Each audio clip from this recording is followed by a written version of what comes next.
begin from Zaranj, which was the capital of Nimroz. It was captured on the 6th of August, and we'll give you a sense on the map also how from north to south every area Taliban wants to dominate. Then if you go to Sheber Khan, capital of Jawzan, this was captured on the 7th of August. Moving on, you saw more and more provincial capitals coming under the Taliban. You had Sarepol, which is the capital with the same name, Sarepol. This was captured on the 8th of August. Then we also have Kunduz, again with the same name, capital of Kunduz. This was also captured on the 8th of August. As of now, as per confirmed reports, you have 17 of the 34 provincial capitals under the Taliban already. Then you have Talukan, which is the capital of Takhar, which was captured again on the 8th of August. You also had Aibak, capital of Samangan, captured on the 9th of August.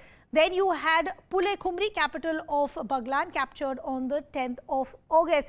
You also had Farah, capital with the same name, Farah, which was also captured on the 10th of August. If you just see how the capture is, taking place every day, it's almost like a pack of dominoes as these provincial capitals continue to fall under the hands of Taliban.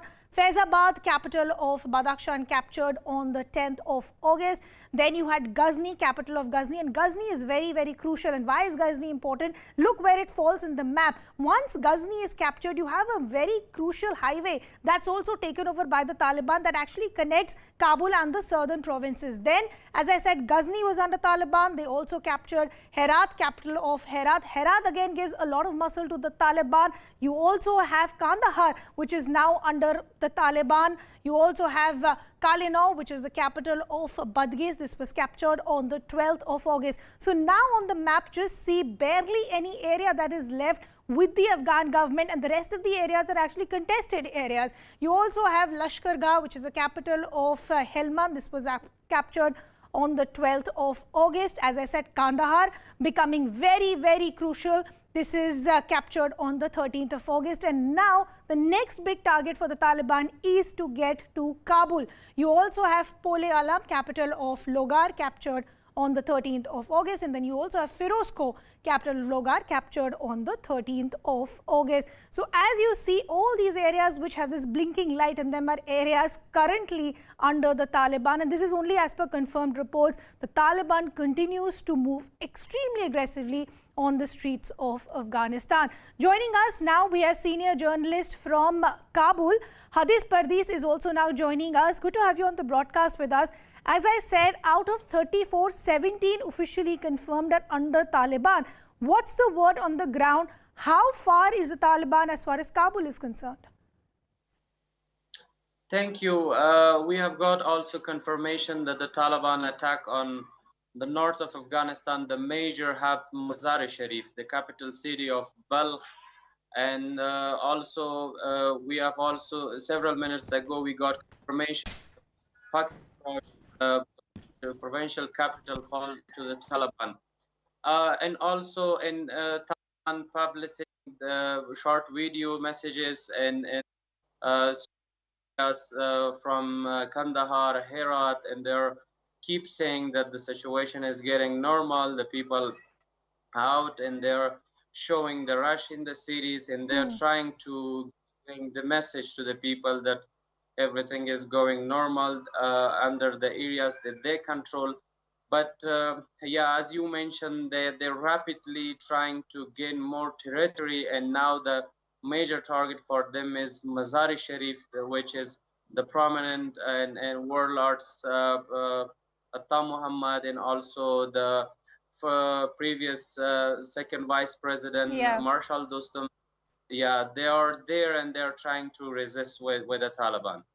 Now, Hadis, the biggest concern has been how the Afghan officials and the army has fallen so quickly at the hands of the Taliban as they continue to take more and more area under their control. What's the word that's coming in from the Afghan government? Because a lot has been said about the security arrangement, this peace arrangement. Is it even possible? Because if you look at what's happening on the ground, the way the Taliban is moving, are they even in the mood for any sort of an arrangement?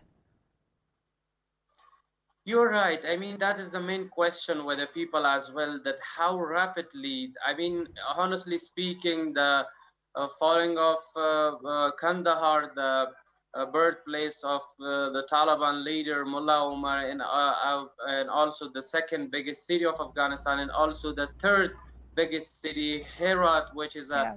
major cultural hub. Yeah, that was falling of these two crucial cities, kind of game changer. And after falling of these two big cities, the momentum shift to the Taliban. And honestly speaking, no one, I mean, the government authorities not saying, elaborating that how these rapidly gains of Taliban is occurring in less than 1 week. They are able to capture, overrun, or sticking the major provincial capitals. That is the question where the people are expecting that the Afghan authorities, specifically from the presidential palace, they should have kind of a clear answer for the question, which is in mind of everyone, Afghan people, Yeah.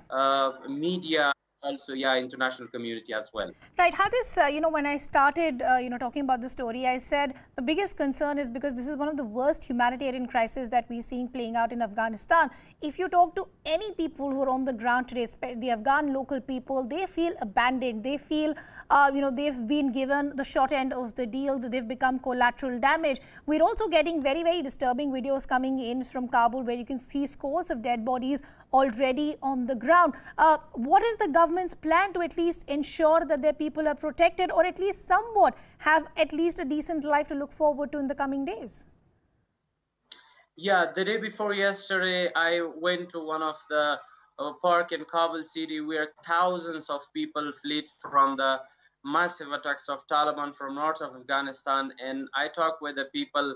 Yeah, the feeling with the people is, I mean, the question is, the US and the international community, they will eventually, I mean, military leave Afghanistan, but the way how they leave, that is the main question with the people, very rapidly and without any kind of very, I mean, holistic approach. They abandon the Afghan people, the people they feel.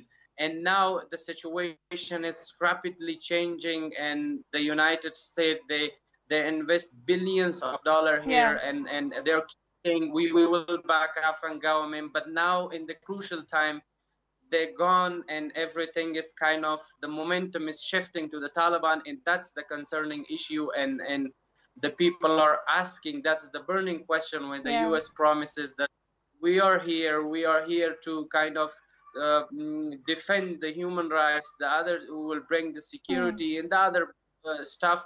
But when in the crucial time they are leaving, so how the people they're gonna um, trust Yeah, and on especially as far as women are concerned, because we had seen what happened in the 1990s. You had the most regressive policies of women. They were not allowed to step out even for education. But Hatis, I also want to understand in terms of what the Taliban is claiming and what we're seeing on the ground. Now, with developments that we saw yesterday with Ismail Khan, and then we saw the statement by the Taliban saying that he's now moved over to the Taliban.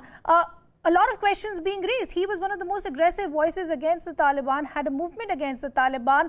What really is happening? Do you have any clarity of what really has happened? And are we expecting many such more people who had raised their voices to be captured by the Taliban as well? Yeah, recently one of the Taliban leaders, you were talking with Ismail Khan and trying to encourage him to give the message of forgiveness. The Taliban will not, the Taliban accept all the prominent jihadi leaders, and they're trying to push him to convey the message to the other leaders. And also, I mean, now the ground reality, if we take the example of the Ismail Khan, the Taliban is treating kind of welly with these kind of figures. They know they have their own people in the ground, and they're trying to convey this message that the Taliban will not, I mean, strict on they're gonna work with them, and that's the kind of the message that Taliban at the time being Okay. trying to message, yeah, to the other leaders that come and join us. We can jointly move forward in that, Okay. trying to push this. Yeah, and there are rumors that the very soon the Ismail Khan, he will come to Kabul with a kind of clear message, but it is not confirmed. Yes. Okay.